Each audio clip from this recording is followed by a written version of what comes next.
খাদ্য, বস্ত্র, বাসস্থান, চিকিৎসা ও শিক্ষা মানুষের মৌলিক চাহিদা। আর সুস্থভাবে বেঁচে থাকতে প্রতিটি মানুষের স্বাস্থ্যসেবা নিশ্চিত করা অপরিহার্য।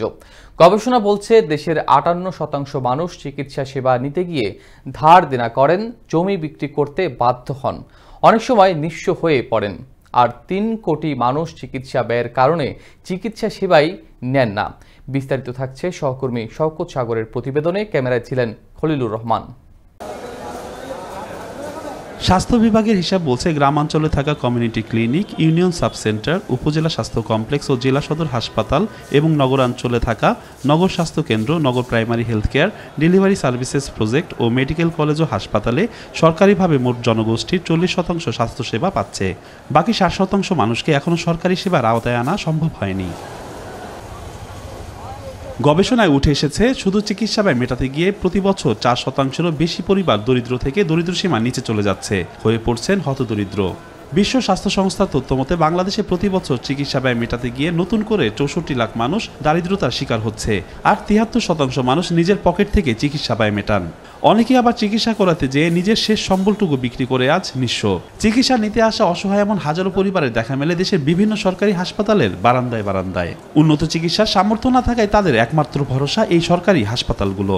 তবে সরকারি হাসপাতালগুলোতে রোগীর চাপ বেশি থাকায় সমাজে সামর্থ্যবান ব্যক্তি ও প্রতিষ্ঠানগুলোকে এগিয়ে আসার আহ্বান জানিয়েছেন শহীদ সোহরাওয়ার্দী মেডিকেল কলেজ হাসপাতালের পরিচালক ডাক্তার মোহাম্মদ শিহাবুদ্দিন। আমাদের তো মানুষের পেশেন্টের চাপ কম না, প্রচুর। একটা পার্সেন্টেজের পেশেন্টকে ফ্রি অফ কস্টে চিকিৎসা দেওয়া উচিত। অর্থনৈতিক কারণে দেশের মানুষের তো অনেক মানুষেরই কোনো ওই রকম সামর্থ্য নেই। এই জন্য যত বেশি ধনীরা বা অবস্থাপন্নরা এগিয়ে আসবে ততই ভালো। এদিকে সমাজে সুবিধাবঞ্চিত মানুষের চিকিৎসা সেবা নিশ্চিত করতে কাজ করছে বিভিন্ন দেশি বিদেশি প্রতিষ্ঠান। এদের মধ্যে অন্যতম রাজধানীর কলাবাগানের লং লাইফ হাসপাতাল অ্যান্ড ডায়াগনস্টিক সেন্টার। প্রতিষ্ঠা লগ্ন থেকেই প্রতি শুক্রবার সকাল ৯টা থেকে রাত ৯টা পর্যন্ত বিনামূল্যে রোগীদের চিকিৎসা সেবা দিয়ে আসছে প্রতিষ্ঠানটি। শুনেছি এখানে খুব ভালো চিকিৎসা দেয়, এর জন্য আজকে আমার এখানে আসা। সরকারি ডাক্তার দেখাতে গেলে কিন্তু আপনার হাজার হাজার সিরিয়ালের পরও ১০ টাকা করে টিকিট কাটতে হয়, কিন্তু এখানে তো আসলে সম্পূর্ণ 10 টাকা নেয় না। ভ্যারাইটিস অফ পেশেন্ট আসে, তো আমরা চেষ্টা করতেছি তাদেরকে সেভাবে ট্রিট করার জন্য। অনেকে মাশাআল্লাহ সুস্থ হয়ে বাসায় ফিরতেছে। এদিকে সামাজিক দায়বদ্ধতার অংশ হিসেবে সমাজে পিছিয়ে পড়া জনগোষ্ঠীকে চিকিৎসা সেবা নিশ্চিত করতে হাসপাতালটির এমন উদ্যোগ বলে জানান এর ব্যবস্থাপনা পরিচালক। অনেক মানুষ হয়তো সাধারণ একটা রোগে ভুগছে দীর্ঘদিন থেকে, কিন্তু সে তার নিকটস্থ একটা ফার্মেসি থেকে ওষুধ কিনে খায়। ডাক্তারের কাছে যেতে তার একটা দ্বিধা কাজ করে বা একটা আর্থিক সংকটের বিষয় থাকতে পারে, তার বিভিন্ন অসঙ্গতি থাকতে পারে। তো এটাতে কিন্তু ক্ষতি বেশি হয়। মূলত এই ফাইন্ডিংসটা থেকেই আমাদের একটা আইডিয়া ডেভেলপ হয় যে মানুষ অ্যাটলিস্ট যেন সে একজন চিকিৎসকের কাছে গিয়ে একটা সঠিক পরামর্শ পায়।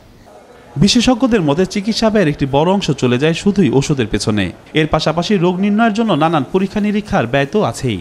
অতিরিক্ত ব্যয়ের কারণে 16% মানুষ স্বাস্থ্যসেবা নিতে পারেন না বা নেন না।